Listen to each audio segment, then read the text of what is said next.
Bonjour, vous êtes Expert Dieu pour l'Expert Game Art. Aujourd'hui, nous allons parler de Galileo Project, un jeu de Adrien Esling qui est édité par Sorry We Are French et pour lequel on retrouve la même charte graphique que ce qu'on a déjà vu dans Déméter et dans Ganymède. Et on est un petit peu d'ailleurs dans le même monde puisque dans Ganymède, on a vu les gens qui démarraient de la Terre pour aller s'installer sur une des lunes de Jupiter, donc de Ganymède, et placer une première base spatiale là-bas. Bien maintenant, c'est un petit peu la suite. On va installer sur les 4 lunes qui sont autour de Jupiter, les 4 lunes principales, des bases spatiales, installer des robots et commencer à se développer. Ça, c'est un petit peu le pitch. On retrouve donc le même univers graphique. C'est très bien parce qu'au moins on a une certaine continuité, même si ce n'est pas vraiment un jeu qui est la suite du précédent, mais on reste dans le même monde et c'est une bonne idée d'avoir fait ça par Sorry We Are French. Mais on va vraiment avoir ici un développement spatial. Alors c'est un jeu qui n'est peut-être pas le niveau très expert qu'on a l'habitude, mais c'est un jeu qui nous a donné tellement de plaisir qu'on avait envie d'en faire une petite vidéo pour vous l'expliquer. Donc 30 années sont passées depuis le départ avec Ganymède. Maintenant, Mars et la Terre ont chacun leur monnaie et ils ont parfois du mal à se coordonner et à travailler ensemble pour évidemment exploiter et installer des bases sur les 4 lunes principales de Jupiter. Du coup, quelqu'un qui avait utilisé un satellite autour de Jupiter pour en faire un casino va devenir la plaque tournante des communications et des négociations entre Mars et la Terre pour arriver quelque part. Il a sa propre monnaie, ainsi ce sont des méga crédits qui sont en cours dans le casino et on est totalement dans le thème avec ces jetons de poker. Et on a un plateau de jeu commun où on va retrouver ces négociations entre les différentes parties. On a des experts d'un côté, on a des robots ou des satellites qu'on va pouvoir acquérir sur place pour aller les installer sur le plateau personnel du joueur avec une des 4 lunes qui se trouve ici. Et on va pouvoir développer des technologies qui se trouvent sur le côté ici. Ça va être un petit peu la base du jeu. Et pour faire tout cela, on va donc négocier entre la Terre et Mars, jouer avec les méga crédits pour avoir de l'influence d'un côté ou de l'autre. Et l'influence, ça va être représenté avec cette piste ici. On va avoir une influence rouge pour Mars, une influence bleue pour la Terre, et au fur et à mesure du temps, on va monter et descendre en influence. Cette influence va être un petit peu une des monnaies secondaires du jeu parce qu'elle va nous permettre d'acquérir des robots. Une influence qui va être donnée par des experts qui vont venir faire du lobbying pour nous en disant qu'on était vraiment bien ou un truc ainsi.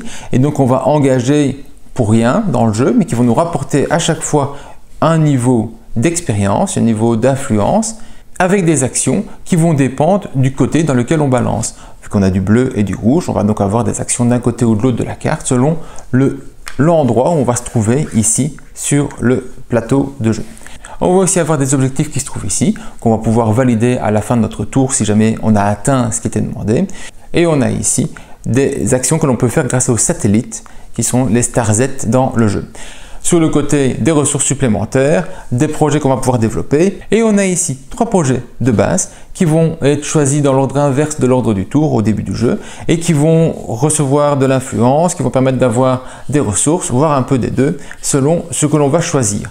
Et aussi un chiffre qui est ici en dessous qui va avoir une importance, qui veut qu'on va créer des robots grâce à ceci, le même type de robot. On retrouve les mêmes types de chiffres que l'on va avoir ici au-dessus.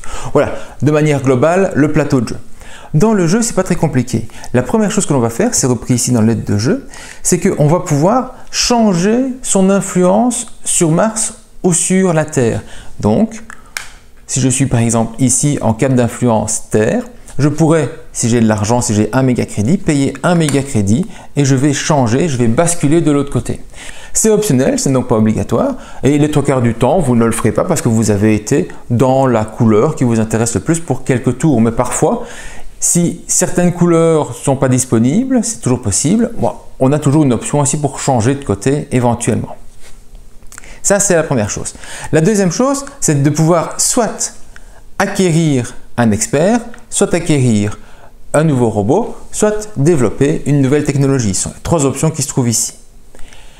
Une fois que c'est fait, et c'est toujours optionnel, on va, si on peut le faire, valider un objectif. Donc on a des montants ici de choses à faire, on fera un petit peu le tour des objectifs dispo après. Et si on a atteint l'objectif indiqué, ici par exemple 4 robots avec 6 ou plus, eh bien on va aller mettre son marqueur à côté. Si on a plusieurs objectifs qui peuvent être validés en même temps, on n'en fera qu'un seul à la fois, un seul par tour de jeu. Alors on peut diminuer la difficulté pour atteindre un objectif en payant de l'énergie, c'est indiqué ici au-dessus. Par énergie que l'on paye, on va diminuer de 1 la valeur, le chiffre qui est à atteindre au niveau de l'objectif. Donc on passera de 4 à 3, de 3 à 2, de 2 à 1, ici 7, 6, 6, 5, 4 et 4, 3, 2, 1. Donc on va pouvoir diminuer, faciliter d'atteindre un objectif en dépensant de l'énergie qui se trouve ici. Voilà, là au niveau des règles d'un tour de jeu, j'ai fini. Maintenant rentrons dans le détail de tout ce qu'il y a moyen de faire avec chacune des cartes. Alors commençons par le début. Le début, c'est d'abord choisir une des cartes disponibles ici dans l'ordre inverse du tour. Bon, imaginons, on est toujours comme ceci. J'ai choisi cette carte-ci. L'autre joueur, c'est une configuration pour 2 ici, a choisi par exemple celle-ci. Hop, c'est pour lui. Ça, on va pouvoir le remettre à disposition de l'autre côté. Cette carte-ci, elle part. Je vais à mon tour de jeu, seulement à mon tour de jeu, activer ce qui est indiqué sur ma carte. Autrement dit, récupérer mon méga crédit et avancer de 4 dans une des deux couleurs que je veux. Imaginons que je décide de partir sur le bleu. Je me retrouve ici, j'ai 4. Ça, c'est mon départ. Ça va juste être fait une fois. Et ici, j'ai un projet que je vais pouvoir développer dans le cours du jeu. Démarre alors vraiment le premier tour de jeu où on va pouvoir faire les différentes actions. Donc, possibilité de changer de côté en payant un méga crédit. Aucun sens dans un premier tour vu qu'on a déjà choisi la couleur de base dans laquelle on voulait aller. Et puis ensuite, choisir entre une technologie pour laquelle on va devoir dépenser des ressources qui sont indiquées ici. Donc chaque fois dans les technologies, des ressources indiquées en énergie, en méga crédit, rien qu'en énergie, énergie méga crédit, énergie méga crédit. C'est une action d'aller les chercher, c'est la seule action de son tour de jeu. On a alors soit un pouvoir permanent quand il y a un petit symbole d'infini sur le côté qui permettra d'avoir quelque chose tout le temps, comme ici à chaque fois qu'on gagne des méga crédits on en gagne un de plus, ou alors c'est un one shot, il n'y a rien indiqué et on va directement voir ce qui est indiqué dessus. Ici 4 méga crédits plus 4 influences là-bas où on est déjà, on va avoir le petit jeton à 7, on va pouvoir piocher ici 4 robots et en faire un immédiatement. À la fin du jeu, ces technologies rapporteront des points de victoire qui sont indiqués en haut à droite. Il faut savoir que dans le jeu, on a des versions A et des versions B. Au début de votre première partie, on vous conseille de mettre tout en A et puis après vous pourrez faire tout en B ou alors varier et tirer au sort le côté de chaque technologie pour avoir quelque chose de plus intéressant. Donc, mon premier tour de jeu, je ne sais pas vraiment faire ça, je n'ai qu'une seule ressource ici et la moins chère, ce serait un méga crédit et une énergie, il manque de l'énergie. Je peux prendre ici un des personnages. Si je prends un personnage, je vais augmenter ce que j'ai déjà en influence en gardant la même couleur. Cette influence est indiquée donc sur le côté, parfois il y a un petit bonus comme ici un méga crédit, mais plus je vais prendre un personnage loin dans la piste, plus on va diminuer la valeur de l'influence qu'il a. Celui-ci par exemple, je gagnerais 4 d'influence, moins 3, je ne gagnerais donc que 1 si je le prenais. Quand je prends un personnage, je vais faire l'action haute ou basse du personnage selon que je suis du côté Terre ou du côté Mars, du côté rouge ou du côté bleu. Tout ce qui est au-dessus du personnage, c'est une action one shot. C'est-à-dire que je le prends, je le fais, je défausse. Ce qui est en bas du personnage sont des conditions de points de victoire pour la fin du jeu. Donc si je prends ce personnage-ci, je gagne 5 en influence, je passe à 9, je gagne 1 méga crédit et comme je suis côté bleu, je ne sais pas faire ceci. Je dois faire cela ou je m'en débarrasse, mais je vais faire ceci. Je vais le placer en dessous de mon plateau de jeu. Et à la fin du jeu, je compterai 3 points de victoire à chaque fois que j'ai placé un robot sur chacun des satellites de Jupiter. Donc si j'en ai un sur chaque satellite, j'aurai 3 points de victoire. Si j'en ai 2 sur chaque satellite, j'aurai 6 points de victoire avec cette carte-ci. Donc comme j'étais en bleu, j'ai gagné mon influence en bleu. Je l'ai placé en dessous parce que c'était l'action bleu que je pouvais faire. Il faut savoir que si jamais vous dépassez ici, j'étais au 9 et que je gagne par exemple ici 4, je ne sais pas monter plus haut que 10 et je gagne en compensation un méga crédit. Même si je devais monter à 15, je ne gagnerai jamais qu'un méga crédit. Pareillement, quelqu'un qui serait au départ ici et qui prendrait une carte n'est ni bleu ni rouge, eh bien quand il prendra la carte, il décidera l'influence sur quelle partie du plateau il désire la mettre. S'il désire la mettre côté bleu, ben ça partira de ce côté-ci. Il désire la mettre côté rouge, ça partira de ce côté-là. Et ensuite, il fera l'action de la couleur associée. On fera un petit peu le tour plus tard des quelques icônes que l'on voit ici apparaître, mais voyons d'abord l'ensemble du principe du jeu. Une fois que c'est fait, je décale ceci et je remets cela. La troisième chose que je peux faire pendant mon tour après l'action principale, c'est de voir si j'ai réalisé un des objectifs, auquel cas je mettrai mon marqueur à côté. Ce sera des points de victoire pour la fin du jeu. Les experts ici, ok, j'ai maintenant mon tour suivant qui arrive, j'ai de l'influence, je peux à nouveau prendre un expert, mais je vais déborder, c'est pas vraiment le but. Je vais donc plutôt aller chercher des robots. Des robots ont un coût, ils ont un coût toujours en influence indiqué ici, avec une couleur spécifique. Donc le bleu, je dois être en bleu pour savoir le dépenser, le rouge doit être en rouge. N'oubliez pas qu'au début de votre tour, vous pouvez dépenser un méga crédit pour changer de côté. Et plus je vais les chercher loin, plus le coût augmente. Plus 1, plus 2, plus 3. Donc celui-ci, c'est 3 plus 3, ce serait 6 que je devrais payer en bleu pour aller le chercher. Bien, imaginons que je prenne un robot qui est dans mes moyens, 4 ici. Je perds 4 en influence, je passe de 9 à 5. Je récupère le robot. Le robot, il a 3 choses sur sa carte. Il a la planète sur laquelle il peut être installé, et certains ont 2 planètes, donc je vais choisir celui-ci entre cette planète-ci et cette planète-là, entre Io et Callisto. Par contre, celui-ci, il n'a que brun, donc je ne sais le placer que sur Callisto. Le robot, il a aussi une valeur, une force d'installation, une force de travail sur Callisto. Cette force-ci est 2. Elle va pouvoir être augmentée avec différents types de robots, donc on va pouvoir changer, aller jusqu'à 6 dans le cours du jeu, même 7, mais seulement excepté ici. Et cette force de travail va être appliquée dès que je la pose pour monter le marqueur ici de 2. Ce marqueur-ci va écraser un petit symbole, on y revient après, je le mets à côté pour ne pas oublier. Enfin, chaque robot, chaque type de robot, et il y a 4 types qu'on retrouve ici, on a chacun une petite plaquette pour créer un robot qu'on n'aurait pas acheté, un robot que l'on fait sur un projet qui se trouve ici. Eh bien, ces 4 robots, ils ont chaque fois un pouvoir qui leur est propre. Et ce pouvoir monte en force selon le nombre de robots du même type que j'ai placé sur l'ensemble de la planète. Autrement dit, le premier que je place ici va me donner le pouvoir au niveau 1. Si j'allais chercher celui-là et je le plaçais ailleurs, jaune ou orange, donc imaginons en jaune ici, c'est un force 1, il avancerait de 1, me donnerait le même pouvoir mais au niveau 2. Donc c'est le nombre de robots que j'ai déjà installés sur l'ensemble de mes satellites et pas sur le satellite spécifique sur lequel il est placé qui va compter pour définir la force du robot. Ce robot-ci, qu'est-ce qu'il me permet de faire? Il me permet d'aller chercher la première carte expert qui se trouve ici et de faire son action bleue ou rouge, qu'importe la valeur de mon influence. Le premier, parce que c'est le premier robot. Le deuxième robot, je choisirai parmi les 2 premiers. Le troisième robot parmi les 3 premiers. Donc, le nombre de robots va augmenter, non pas le nombre d'experts que je vais prendre, mais la position de l'expert. Je vais avoir plus de choix dans la position à prendre et à faire éventuellement. Je pourrais très bien prendre celui-ci et aller le mettre en dessous ici, alors que c'est un rouge et que moi je suis en bleu. On se moque de la couleur qui va avec. Le pouvoir ici de fin de jeu, ça va être 2 points de victoire par objectif que j'aurai atteint. Quand c'est fait, comme quand on achète un robot, on va chaque fois toujours reglisser pour le suivant. Hop. Alors les autres robots possibles, c'est quoi?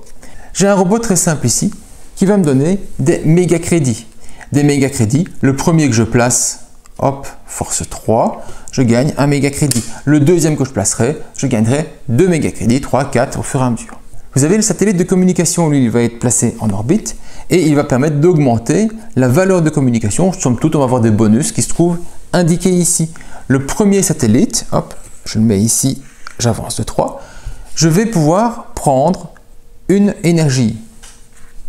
Le deuxième satellite, je pourrais choisir entre une énergie et 3 influences. Le troisième, entre une énergie, 3 influences et prendre le premier de la piste et faire une des 2 actions.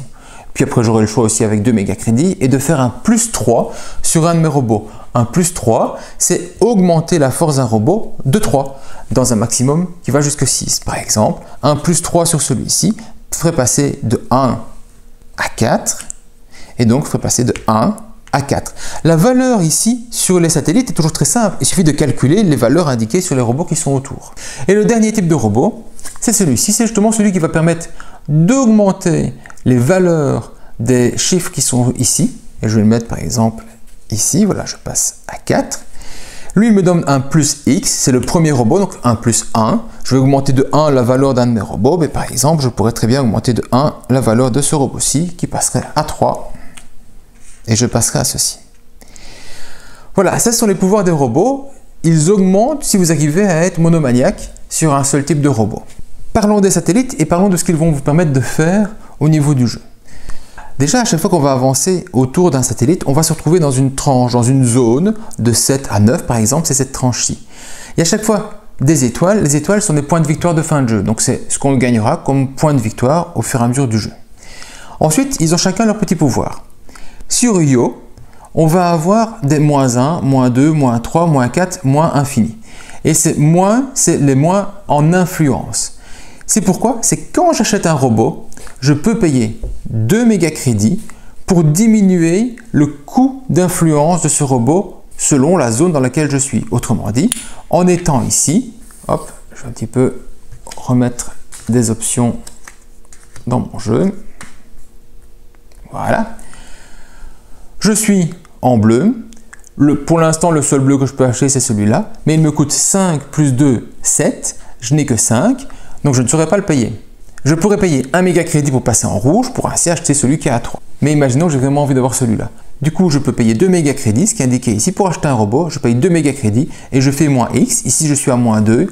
7 -2, ça fait 5. 5, je sais me le payer. Je redescends à 0. Je prends celui-ci. Il va sur la partie jaune qui se trouve là. Et je veux augmenter de 2 ici. Comme c'est un robot satellite et que j'en ai déjà un, je peux choisir entre recevoir une énergie ou 3 d'influence. Imaginons que je prenne 3 influences et que du coup, j'en profite pour changer de côté. Vu que j'étais à 0, je peux choisir dans quelle zone je veux partir.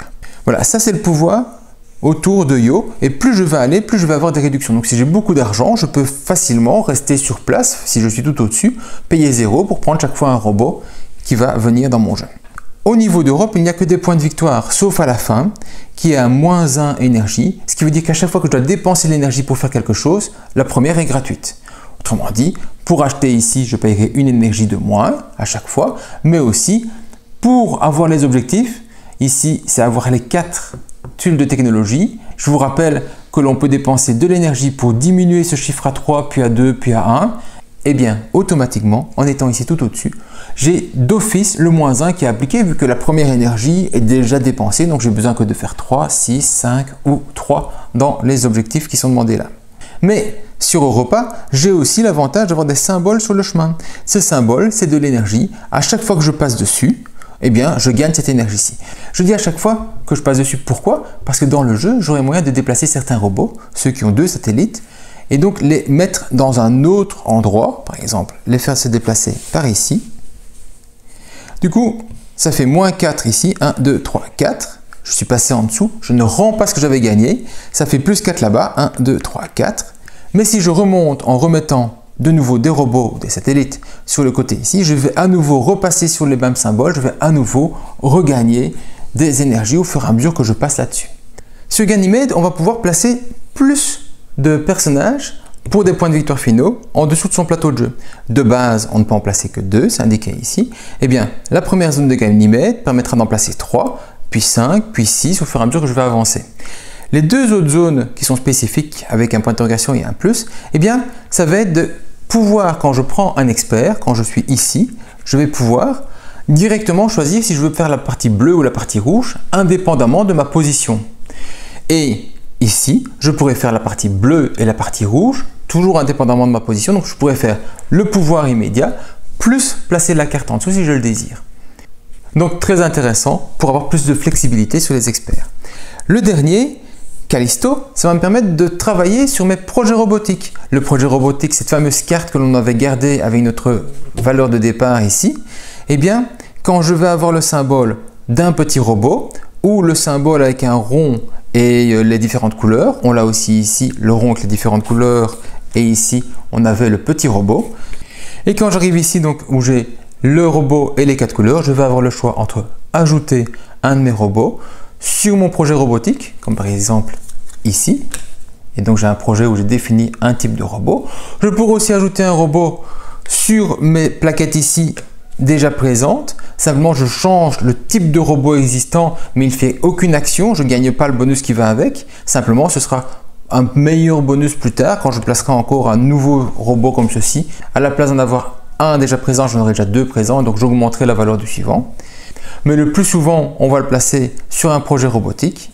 Attention que si vous n'avez plus de projet robotique qui est terminé, on va tout le temps chercher un nouveau, donc on peut en recréer des nouveaux sans aucun souci, il n'y a pas limité à un seul. Et donc, si je ne fais pas l'action robot, je pourrais placer un des marqueurs satellites.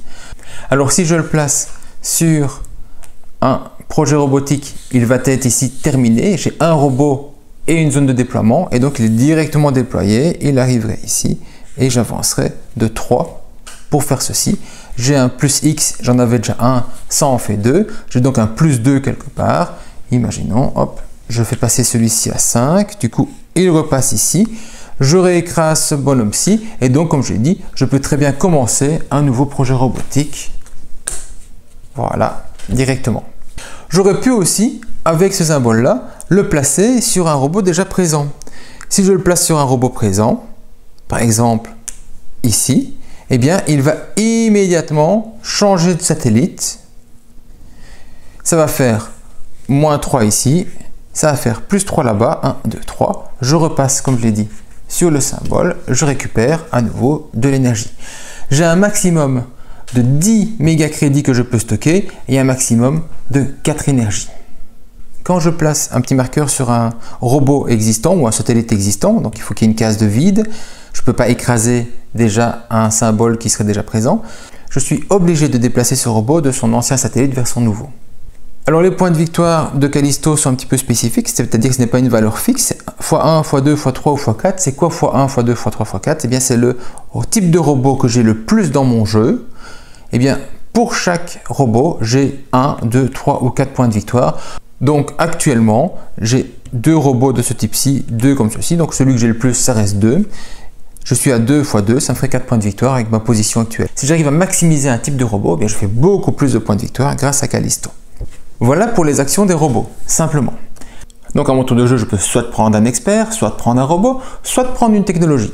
Une technologie, elles vont avoir un recto et un verso. À votre première partie, vous allez prendre la version A, et puis après, vous ferez peut-être la version B, et puis après, vous allez peut-être mélanger un petit peu chacune des tuiles.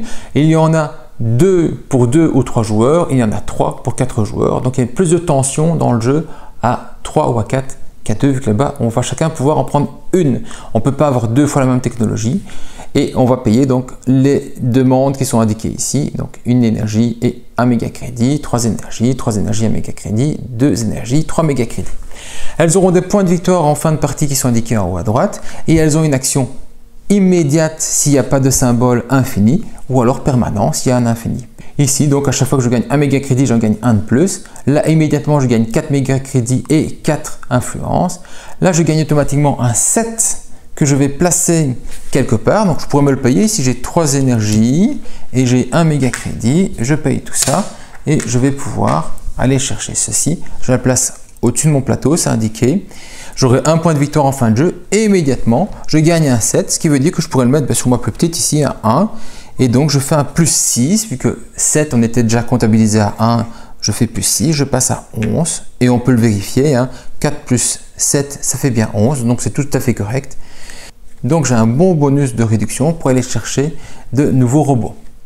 Une fois que j'ai fait mon action, je vous rappelle, vous pouvez toujours voir est-ce que vous avez atteint les objectifs. Je vous rappelle qu'on peut dépenser de l'énergie pour diminuer la valeur indiquée pour avoir plus facile à faire un objectif. Qu'est-ce que j'ai pioché ici? Avoir les 4 technologies, avoir 7 robots d'une seule couleur, donc 1, 2 bleus, 3 bleus, 4 bleus et 2 rouges. Donc pour l'instant, je n'en ai pas encore assez. Il me faudrait dépenser 3 énergies pour descendre à 4 robots de la même couleur si jamais je les avais. Je voulais faire mon petit marqueur ici pour 5 points de victoire.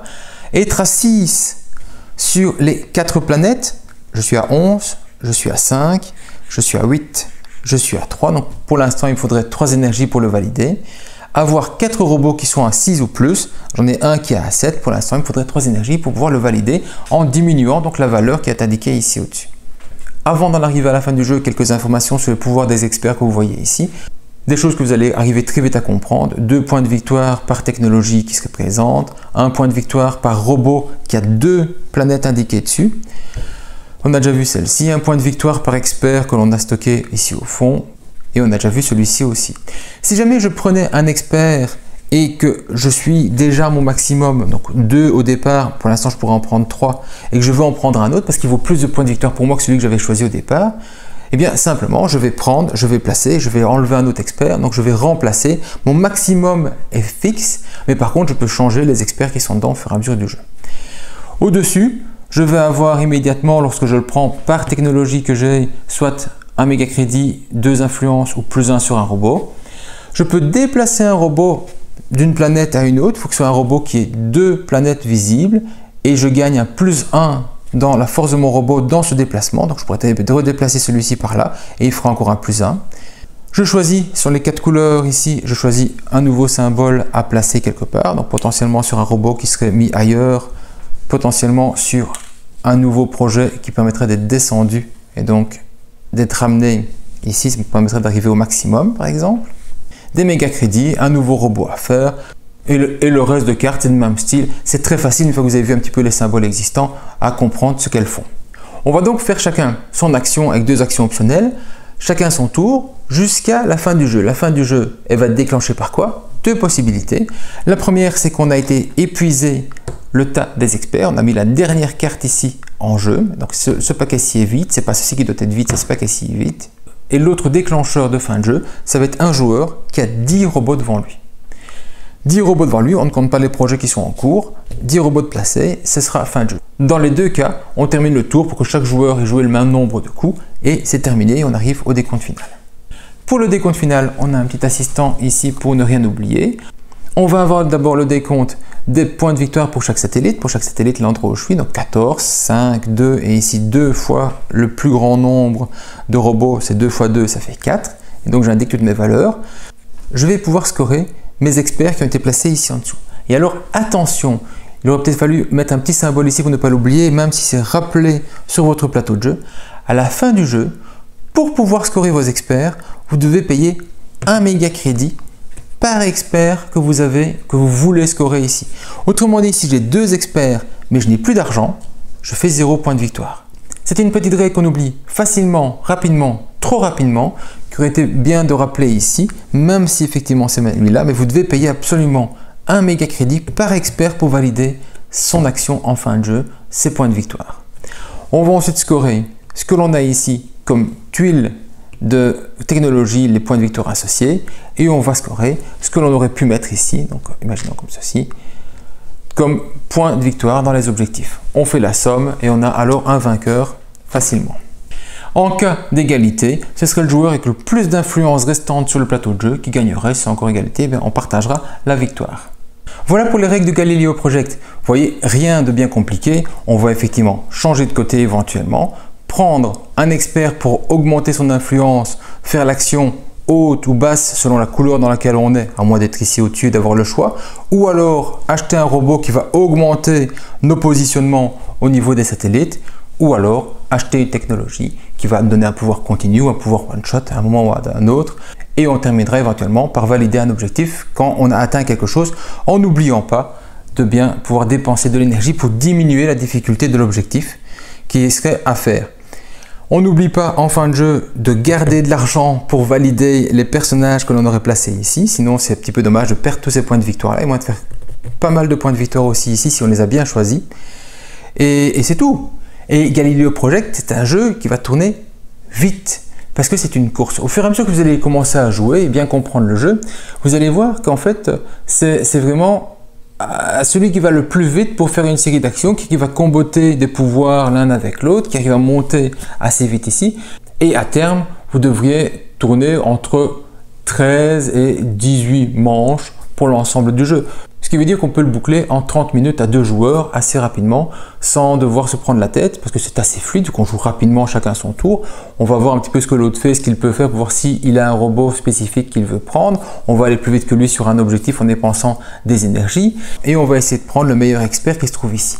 Et donc vous allez apprendre beaucoup de choses au fur et à mesure que vous allez jouer à vos parties. Vous allez voir qu'il y a des combos qui vont très bien ensemble, comme le fait d'avoir une avancée dans Yo et donc des réductions possibles pour acheter les robots tout en jouant spécifiquement des robots qui gagnent des méga crédits. Bien, comme vous devez payer 2 méga crédits à chaque fois que vous voulez utiliser ce pouvoir-ci, si vous en avez un qui vous rapporte beaucoup de méga crédits, c'est assez facile. On peut alors ne pas descendre ici. Comme on ne descend pas, on ne doit pas perdre de temps à chercher des nouveaux experts, on peut acheter de nouveaux robots. Maintenant, chercher des experts, c'est intéressant pour les points de victoire qu'ils vont donner à la fin du jeu. Donc, ne pas en avoir, ce serait aussi dommage. Et vous allez affiner ainsi votre tactique selon ce qui va apparaître, selon les technologies qui seront disponibles, selon un petit peu tout ce qui va être à votre disposition à chaque partie différente. Donc, c'est très simple, on y revient très vite, les règles sont vite acquises par tout le monde, il ne faut pas avoir un grand niveau pour comprendre tout cela. Si vous jouez tranquille et vous faites 20-25 tours, vous allez du coup exploser au niveau des points de victoire. On peut alors arriver à du 60 facilement, même pour une première partie parce qu'on est trop gentil. Mais au fur et à mesure du temps, vous allez voir que vous allez être un petit peu plus méchant l'un avec l'autre. C'est un jeu très agréable pour lequel on fait facilement 2 parties d'affilée. Je pense qu'il a été prévu un petit peu dans cette optique-là. Comme il a une mise en place un petit peu longue quand même, il y a plusieurs plateaux à mettre à gauche, à droite, des cartes mélangées, tout ce qu'il y a à faire ainsi. C'est pas juste un truc qu'on verse sur le plateau et qu'on peut démarrer. Mais voilà, si vous avez déjà apprécié le style graphique et le jeu proposé dans Ganymede, je pense que vous ne serez pas perdu dans Galileo Project. Ça fait plaisir d'avoir une continuité, un monde qui se définit au fur et à mesure des boîtes de jeux. Et j'espère que Sorryware French nous proposera d'autres jeux dans cette même gamme, dans ce même monde global, pour continuer à avoir l'impression d'évoluer, de vivre une vraie aventure à travers les années et à travers les boîtes de jeux. Voilà, j'ai fait le tour. Si vous avez apprécié la vidéo, n'hésitez pas à vous abonner, me laisser un petit pouce bleu. Pour le reste, c'est à vous de jouer. Bon jeu!